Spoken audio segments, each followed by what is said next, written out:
Heart to Heart, a Catholic media ministry, presents Ornaments of Grace, stories for Advent and Christmas. Today's ornament of grace for Monday and the octave of Christmas is St. John, Apostle and Evangelist. From the first letter of St. John, chapter 1, verses 1 through 4.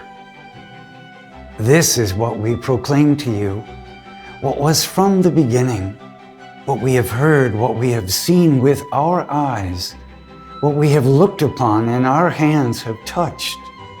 We speak of the word of life, so that you may share life with us.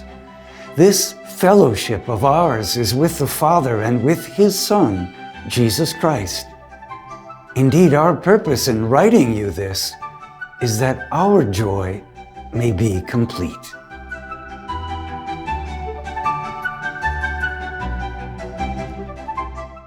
In today's reading, John, Apostle and Evangelist, is so full of joy at knowing Jesus that he feels he cannot hold it in, but wants to share it with everyone.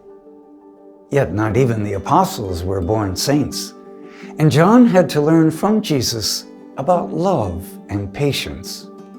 This should give us all hope. John and his brother James were called sons of thunder. We're not sure why, though there is much speculation about their having strong tempers. They surely had a lot of zeal and wanted Jesus to be accepted as king everywhere, sometimes misunderstanding what kind of a king Jesus was. In fact, John and his brother James wanted to call down fire from heaven upon the Samaritan towns that did not accept Jesus. Nevertheless, they listened and learned from the Master, just as we can. In the first letter of John, he was writing to a group of churches in which some members denied that Jesus was born as man. This heresy gained such a following that people believing in the incarnation grew smaller and smaller. Some heretics even said that since they were born of God, they were perfect and had no sin. They used this as an excuse for not adhering to the commandments because they were already so good. Such an easy way of life appealed to many.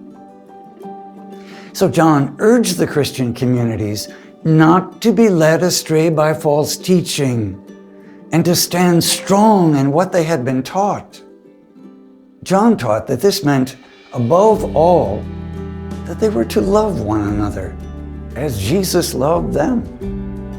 John's gospel is much like this letter, with its emphasis on love. John knew what it meant to stand strong.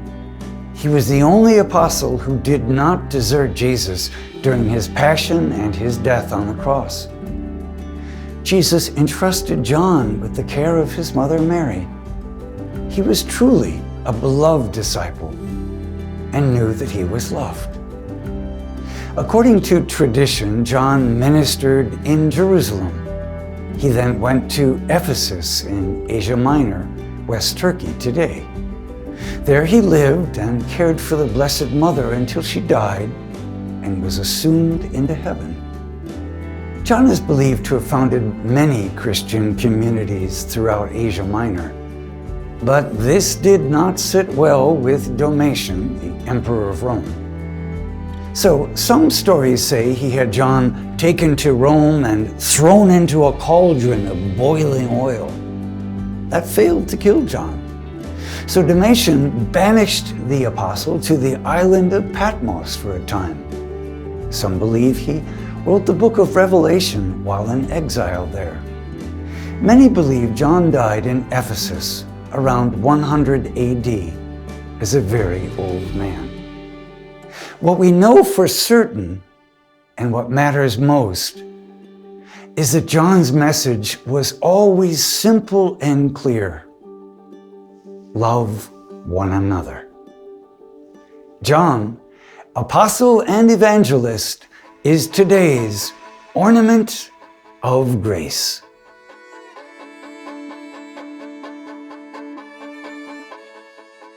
Observing the beautiful ornaments.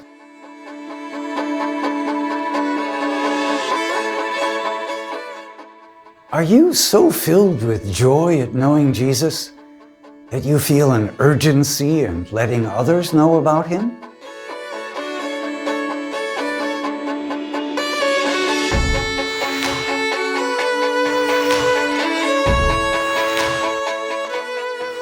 How can you show today that you love someone as Jesus loves you?